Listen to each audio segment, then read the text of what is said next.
बिस्मिल्लाहिर्रहमानिर्रहीम। नाज़रीन अस्सलाम वालेकुम, मैं हूं इमरान वसीम। नाज़रीन आज 27 अगस्त है, दिन है जुमेरात का और साल 2020। बेसिकली 3 खबरें आप नाज़रीन के साथ डिस्कस करेंगे। तीनों खबरों की जो हेडलाइन जो स्लग्स हैं वो आपने थंबनेल पर देख लिए होंगे, आपने पढ़ लिए होंगे और तीनों खबरें बड़ी अहम भी हैं, बड़ी दिलचस्प भी हैं। नाज़रीन पाकिस्तान में जो कानून राइज है उसके मुताबिक अगर आप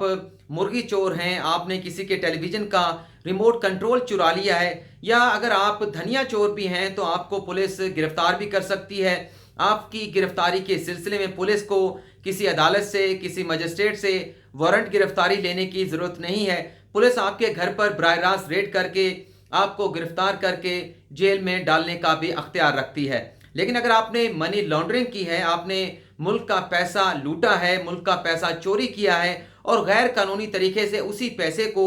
बैरून मुल्क भिजवाकर आपने जायदादें बना ली हैं, आपने टेरर फाइनेंसिंग कर दी है, तो पुलिस आपको गिरफ्तार नहीं कर सकती। पुलिस के पास आपकी गिरफ्तारी का अख्तियार नहीं है। आप मुल्क के सरबराह भी बन सकते हैं, मुल्क के वज़ीर आज़म भी बन सकते हैं, मुल्क के बादशाह भी बन सकते हैं और इस जुर्म में पुलिस को आपकी गिरफ्तारी के लिए किसी अदालत से, किसी मजिस्ट्रेट से आपकी गिरफ्तारी का वारंट हासिल करना होगा। यही वजह है कि पाकिस्तान आज जो है वो फेटफ की ग्रे लिस्ट में है और भारत की जानिब से ये भरपूर कोशिश की जा रही है कि पाकिस्तान को फेटफ की ग्रे लिस्ट से ब्लैक लिस्ट की जानिब धकेला जाए। लेकिन पाकिस्तान पिछले कुछ अरसे से बड़ी सख्त मेहनत कर रहा है, बहुत ज़्यादा कोशिशें की जा रही हैं कि पाकिस्तान को ना सिर्फ फेटफ की ब्लैक लिस्ट से जाने से जो है वो बचाया जाए, बल्कि पाकिस्तान को फेटफ की ग्रे लिस्ट से भी बाहर निकाला जाए। इसी सिलसिले में कुछ कवानीन जो है वो गुज़िश्ता माह हुकूमत की जानिब से पार्लियामेंट में पास करवाए गए थे और इस कानून साजी में अपोजिशन ने भी हुकूमत का साथ दिया था। 2 बिल बाकी रह गए थे जो कि फेटफ की रिक्वायरमेंट थी, जिनमें एक इंसदाद मनी लॉन्ड्रिंग का कानून था, दूसरा इस्लामाबाद मतरूका वक्फ इमलाक का कानून था। कौमी असम्बली से ये कानून जो है वो चंद रोज़ पहले मंजूर हुए, लेकिन जब यही कानून सेनेट में पेश किए गए मंजूरी के लिए तो अपोजिशन ने इन कवानीन को मुस्तरद कर दिया। जब अपोजिशन की जानिब से इन कवानीन को मुस्तरद कर दिया गया तो वज़ीर आज़म इमरान खान ने ट्विटर पर अपना एक ट्वीट किया जिसमें बताया गया कि जो अपोजिशन जमातें हैं वो अपने ज़ाती मफाद पर जो है वो कौमी मफाद को तरजीह देना चाहती हैं। लेकिन अपोजिशन की जानिब से ये मौक़िफ़ अपनाया गया कि ये जो लेजिस्लेशन है ख़ास तौर पर इंसदाद मनी लॉन्ड्रिंग के हवाले से ये एक काला कानून होगा। इस कानून के पास होने के बाद जो रियासती इदारे हैं किसी भी शख्स को 6 माह तक गिरफ्तार कर सकेंगे और जो नैब का कानून है उसका भी मनी लॉन्ड्रिंग के जुर्म पर इतलाक हो जाएगा। तो ये एक इस्तेसाली कानून जो है वो अपोजिशन की जानिब से करार दिया जा रहा था। आज मैंने अदील वड़ाइच के साथ मिलकर ये जो मामला है फेटफ की कानून साजी का, इंसदाद मनी लॉन्ड्रिंग के कानून का, ख़ास तौर पर अपने ज़राए से भी बात की, कुछ कानूनी माहिरीन सीनियर वकला के साथ भी बात की, तो पता ये चला कि झगड़ा एक ही लफ्ज़ का है। और इस हवाले से अदील वड़ाइच ने भी एक बड़ी मुफस्सल वीडियो बनाई है। ईसा नकवी साहब ने भी अदील वड़ाइच का इंटरव्यू किया है। इसमें बताया गया है कि झगड़ा जो है वो सिर्फ एक लफ्ज़ का है और वो लफ्ज़ ये है कि जो मनी लॉन्ड्रिंग का 2010 का कानून है, उस कानून के तहत मनी लॉन्ड्रिंग का जो जुर्म है वो काबिल गिरफ्त नहीं है, काबिल गिरफ्तारी नहीं है। लेकिन अब फेटफ की ये रिक्वायरमेंट है कि इस जुर्म की जो हिसासियत है, इस पर जो गिरफ्त है, इसे मज़ीद जो है वो सख्त किया जाए। तो इस कानून में जो नाकाबिल गिरफ्तारी का जो लफ्ज़ था उसे काबिल गिरफ्तारी जुर्म में बदल दिया गया है। और इस हवाले से कानूनी माहिरीन का जो कहना है, उसने ये कहा है, कानूनी माहिरीन का ये कहना है कि पाकिस्तान में अगर चोरी का कानून है, पाकिस्तान में डकैती का कानून है, तो उसमें पुलिस जो है वो उस मुलज़म को जो है वो बराह रास्त गिरफ्तार कर सकती है। उस मुलज़म की गिरफ्तारी के हवाले से पुलिस को किसी मजिस्ट्रेट से, किसी अदालत से जो है वो गिरफ्तारी की इजाज़त लेने की ज़रूरत नहीं है। हमने सुप्रीम कोर्ट में ऐसे मुकदमा देखे हैं कि मतलब हमने धनिया चोर का मुकदमा देखा जिसका मुकदमा लोअर कोर्ट से सुप्रीम कोर्ट तक पहुंचा और उस धनिया चोरी के मुकदमे में मुलज़म को पुलिस ने गिरफ्तार किया। इसी तरह से हमने रिमोट कंट्रोल का मुकदमा भी सुप्रीम कोर्ट में उसकी सुनवाई होती देखी। उस मुकदमे में भी पुलिस की जानिब से मुलज़म को गिरफ्तार किया गया था और हतमी फैसला जो रिलीफ मिला फिर सुप्रीम कोर्ट से आकर उस रिमोट कंट्रोल चोरी के मुलज़म को मिला। इसी तरह से हमने सुप्रीम कोर्ट में मुर्गी चोर का मुकदमा भी देखा जहां इल्ज़ाम यह था कि मुर्गी चोरी करने वाले को पुलिस की जानिब से गिरफ्तार कर लिया, लेकिन अदालतों की जानिब से उसे जमानतें नहीं दी जा रही। लेकिन जब वो मुकदमा सुप्रीम कोर्ट में आया तो हमने देखा कि वो सिर्फ मुर्गी चोरी का मुकदमा नहीं था, اس میں کچھ لیپ ٹاپ بھی چرائے گئے تھے، گھر کی کچھ اور جو ضروری اشیاء تھیں وہ بھی اس ملزم کی جانب سے، چور کی جانب سے چرائی گئی تھیں۔ لیکن کہنے کا مقصد یہ ہے کہ اگر آپ چھوٹا موٹا جرم کر لیتے ہیں جو منی لانڈرنگ کے مقابلے میں کوئی اتنا سنگین جرم نہیں ہے، چوری تو چوری ہوتی ہے، لیکن اگر منی لانڈرنگ کے ساتھ آپ تقابلی جائزہ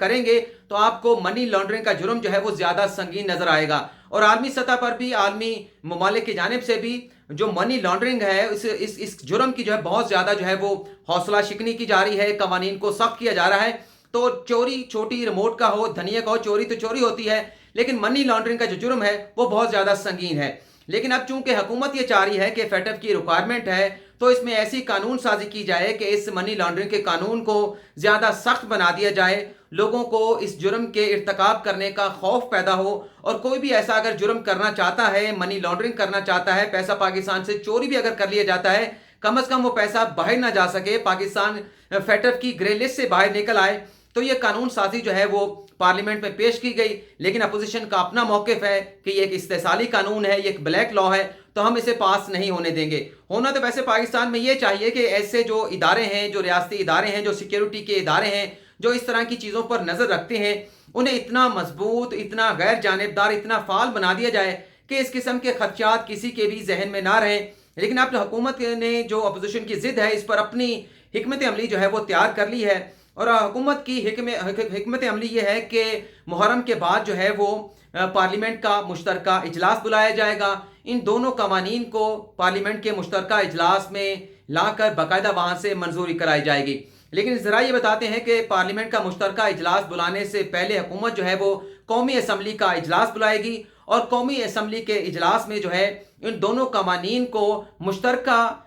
پارلیمنٹ کے اجلاس میں ریفر کرنے کے حوالے سے قرارداد جو ہے وہ منظور کر لی جائے گی۔ لیکن اس سے پہلے بھی ہم نے دیکھا تھا کہ اپوزیشن نے اس قسم کی قانون سازی میں رکاوٹ پیدا کرنے کی کوشش کی تھی، لیکن بقرعید سے پہلے جو ہے وہ قانون جو ہے وہ، اور بقرعید کے بعد جو ہے بعد میں جو ہے وہ اپوزیشن نے حکومت کے ساتھ مل کر جو ہے وہ پاس کر لیے تھے۔ لیکن اس بار بظاہر جو ہے وہ اپوزیشن کا جو رویہ ہے وہ زیادہ سخت دکھائی دے رہا ہے۔ اپوزیشن جو ہے وہ اپنا ایک موقف لے کر چل رہی ہے۔ لگتا یہ ہے کہ حکومت یہ قوانین پارلیمنٹ کے مشترکہ اجلاس سے